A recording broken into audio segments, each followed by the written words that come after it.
In this exceptionally small tiny cabin home, the combination of diagonal cabinet arrangement and curved ornaments in several corners creates a playful, fluid, and not rigid spatial experience. A refreshing contrast to the often boxy and monotonous feel of limited square footage, the diagonal layout not only breaks visual rigidity but also enhances the perception of depth and flow throughout the cabin, making the space feel more dynamic and expressive despite its minimal footprint.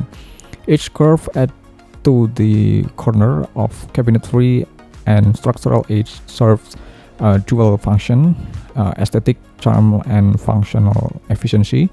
The rounded contours help soften the interior atmosphere, promoting a sense of warmth and calm that aligns with the Zen-inspired living style of many tiny homes.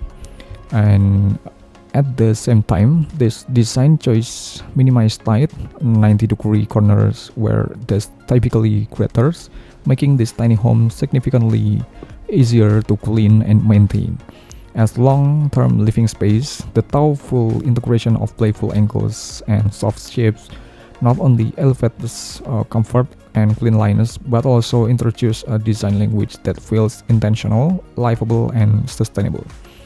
It's a compelling architectural solution for anyone seeking a beautiful, functional, and low-maintenance lifestyle in a very small footprint.